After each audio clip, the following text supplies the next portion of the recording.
Hi దోస్తులు, welcome to Lakshmi Kanakanti channel. సినిమాలో కడప రెడ్డమ్మ ఎంత ఫేమస్సో మా కడపలో కడప కారం దోశ కూడా అంతే ఫేమస్. స్పైసీగా చాలా బాగుంటుంది. ఈ వీడియోలో కారం ఎలా చేసుకోవాలి అనేసి చూపిస్తాను.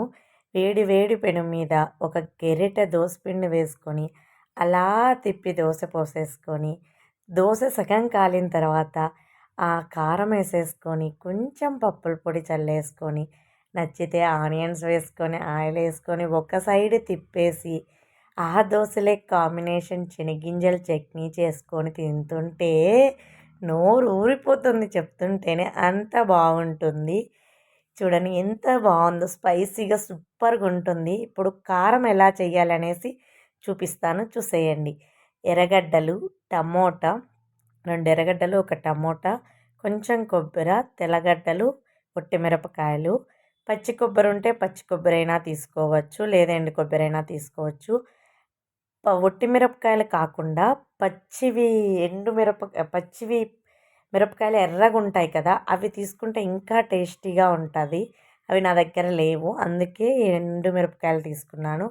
కొబ్బరి తీసుకొని ఫస్ట్ మిక్సీ పట్టుకోవాలి.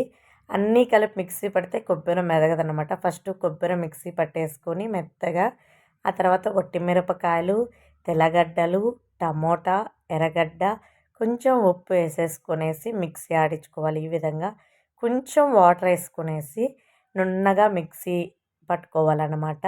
నున్నగా మిక్సీ పట్టేసుకున్న తర్వాత గ్యాస్ మీద పెనం పెట్టుకొని ఆయిల్ వేసుకొని జీలకర్ర, ఉద్దిబేడలు, శనగబేడలు, నేను ఉద్దిబేడలు లేదు శనగబేడలు మాత్రమే వేసాను, కరివేపాకు, ఈ మిక్సీ పట్టుకున్న కారం వేసేసుకొని కొద్దిసేపు ఉడికించుకుంటే ఈ విధంగా ఉడికిపోతుందన్నమాట. చాలా టేస్టీగా ఉంటుంది. Thank you for watching. Bye.